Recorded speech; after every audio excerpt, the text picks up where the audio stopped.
ढेर दिन से सपोर्ट नहीं के मिला, कहीं मत तोड़ दी भैया। ऑल इंडिया में ये हमार गाना चल रहा बा बहुत। चलिए क्या है कि ये औरत का ऑल इंडिया में गाना चल रहा है, ठीक है ना।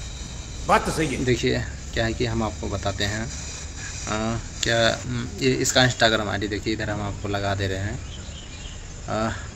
इसका गाना तो नहीं है, इंस्टाग्राम पे कुछ जो अपने मतलब आवाज़ से बोले हैं वो थोड़ा कुछ ज़्यादा वायरल हो गया। तो इसका जो है आवाज़ जो बड़े बड़े कलाकार सुपरस्टार हमारे भोजपुरी के ट्रेंडिंग स्टार जो कहलाते हैं खेसारी भैया, खेसारी लाल यादव, इनका आवाज़ को कॉपी किए हैं। गाना सुनिएगा, ढेर दिन से सपोर्ट नहीं मिले तो खेसारी लाल से कुछ गाना सर्च करिएगा तो आ जाएगा। क्या है कि इसका इंस्टाग्राम आईडी लगा दे रहे हैं। देखिए ये पूरा जो है अपने बोल का ही वीडियो बनाते, जाके चेकअप कर लीजिएगा, ठीक है ना।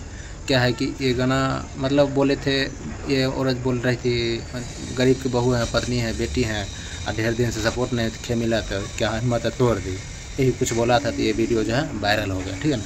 इसका कॉपी खेसारी भैया, मनी मिराज का भाई जो है रियाज प्रेमी, वो इस वीडियो में कम किए हैं खेसारी लाल के वीडियो में।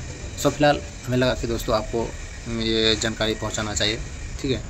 फिलहाल आज का वीडियो रेगुलर नहीं दे रहे हैं, माफ़ कीजिएगा, क्षमा कीजिएगा, धन्यवाद भाई।